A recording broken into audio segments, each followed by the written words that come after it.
We've almost stopped. It's about 85% stopped by sea. You probably noticed that. People aren't wanting to be delivering by sea, and we'll be starting to stop them by land also. Today we firmly declare in Venezuela, there is no threat or aggression that can frighten our people nor catch us by surprise. Our people have prepared themselves with unshakable calm to defend their homeland, their land, their seas, their sky, their soul, and their history, with Bolivar leading the way. All of you are backbone of America, and you really are the backbone of America's air power. And in recent weeks, you've been working to deter Venezuelan drug traffickers, of which there are many. Of course, there aren't too many coming in by sea anymore, if you probably noticed that. From sending their poisons into the United States, where they kill hundreds of thousands of people a year. But we're going to take care of that situation. We're already doing a lot. We've almost stopped. It's about 85% stopped by sea. You probably noticed that.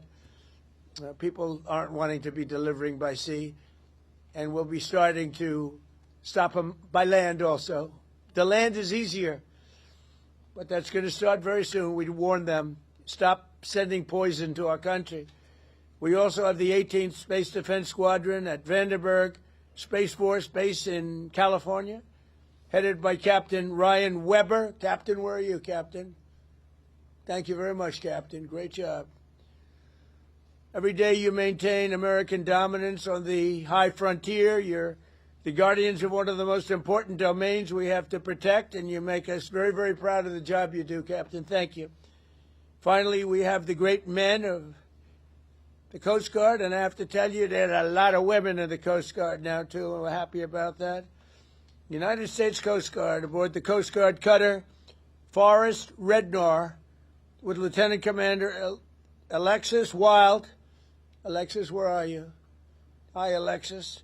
Alexis Wild at the helm.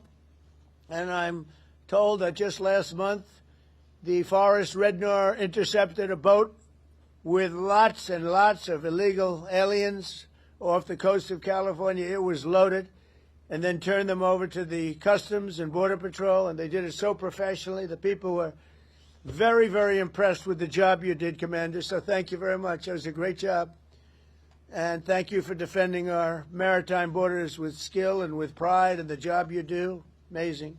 On this solemn occasion, marking the 105th anniversary of the founding of military aviation and the 33rd anniversary of the birth of the Bolivarian character of our Bolivarian military aviation, I ask you to always remain unshakable in your composure. Alert, ready, and willing to defend our rights as a nation, as a free and sovereign homeland.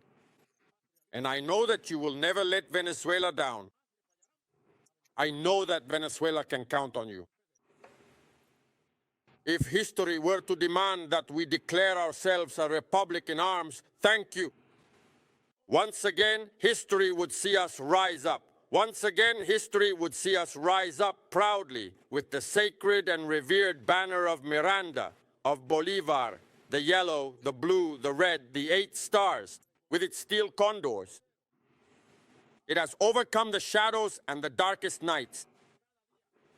Every passing day is a victory of the national spirit over imperial threats and dangers. It is a victory of national unity in the face of intrigue, psychological warfare, and lies. It is a victory of peace over internal and external fascism. Independence, ladies and gentlemen, distinguished officers, respected soldiers, independence and peace are the indivisible heritage of the existence of our republic, now and forever. Nothing has ever broken the Venezuelan will. Neither the blockade, nor the sanctions, nor this psychological war, nor anything else they claim to throw at Venezuela has succeeded.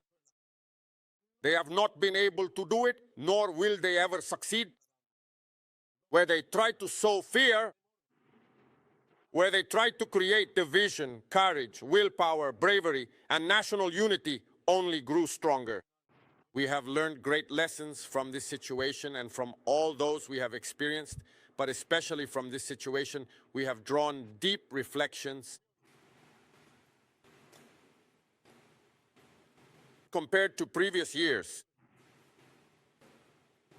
full of apparent calm, we could not see as clearly as we do today from the perspective of national interests and our people's right to peace. In these past months, various major joint popular military and police exercises have been successfully conducted and completed. The Independence 200 exercises from north to south, from east to west, involving all the country's comprehensive defense zones, all the comprehensive defense regions across the entire national territory, demonstrating a tremendous capacity for coordination. Command, control, communication, and above all, the unity of the people, the military, and the police, which reflects the desire of all Venezuela to defend our right to peace and stability as guaranteed by international law, the United Nations Charter, and our Constitution. Of the Bolivarian Republic of Venezuela, the commemoration of the signing of the Treaty for the Regularization of War. Today we firmly declare in Venezuela, there is no threat or aggression that can frighten our people nor catch us by surprise. Our people have prepared themselves with unshakable calm to defend their homeland, their land, their seas, their sky, their soul, and their history, with Bolivar leading the way. More than 94% of Venezuelan men and women reject threats of military aggression, reject psychological and moral warfare, and reject everything related to imperialist encroachment on our resources, oil, gas, and gold. More than 94% support the ongoing efforts for peace. On enormous numbers, never seen before, 82% of Venezuelan men and women say they are willing to defend their sacred homeland with weapons in hand. The people of Venezuela, but the demonic dark forces of the empire and its internal allies have also shifted positions throughout each era, and today they have degenerated into the fascist extremism we know. That extremism, in its desperation, wants to stain national life, wants to tarnish the name of our military institution, of our soldiers, both men and women. But the only thing they have achieved is that today we can say that our institutions, our Bolivarian National Armed Forces, our Bolivarian military aviation, and our people now shine brighter in their glory and capabilities than they have in a long time, in many decades. Do not make the mistake of attacking Venezuela. Do not make the mistake of coming after the people of Venezuela, because the people of Venezuela are ready. They are always ready, together with their armed forces, to give whatever response is necessary, whenever it is necessary, in defense of our sacred sovereignty. We are prepared for anything. We are ready for combat. We are ready to die. But to die never. We will live and we will triumph. To keep fighting for national dignity. They do it against those aircraft belonging to mafias, drug traffickers who try to cross our airspace. Now we see governments allowing the installation of military bases in the Caribbean, militarizing the Caribbean. We saw those governments there acting against the will of the people. We saw it in Ecuador when the people were consulted. At least they consulted the people. The people gave a resounding answer. No to military bases in Latin America and the Caribbean. No. But there are submissive governments. You know them, you are aware, that play along with the imperialist agenda. To militarize the Caribbean, to turn the Caribbean into a closed sea for their own interests. And that Caribbean Sea also has a history of patriotism, sacrifice, and freedom and independence. So I say to those heads of government from here, stop acting against the will of your people.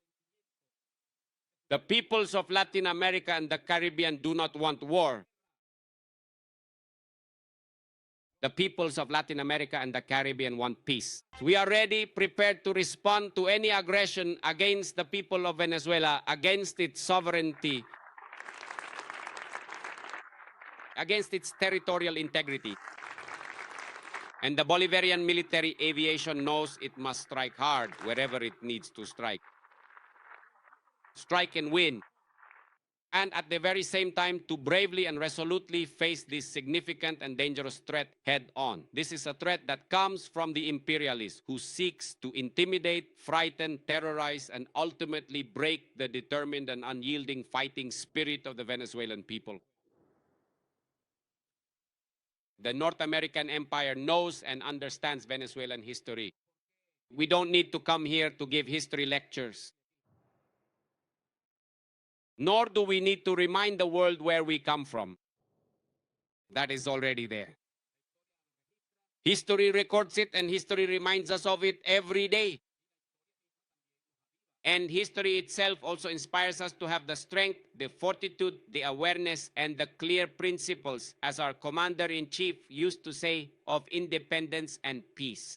Cougar aircraft for the transport systems, we have managed to recover and get the C-130 aircraft up and running. Present in the face of this threat, with truly unwavering determination, we stand together. These extravagant stories, built on lies and deception, are told just to come and seize the nation's riches, its wealth and resources. Just to come and install a puppet here, a marionette, someone who will simply do their bidding. Someone whose legs and spirit can be so easily and quite effortlessly broken. They have not succeeded. Not with Commander Hugo Chavez. They haven't succeeded, nor will they succeed with President Nicolas Maduro. We are fully convinced, deeply persuaded, and we absolutely know of the moral strength of President Nicolas Maduro, who carries this homeland forward in the midst of this threat. And in the face of this threat, we have prepared ourselves. We haven't run away.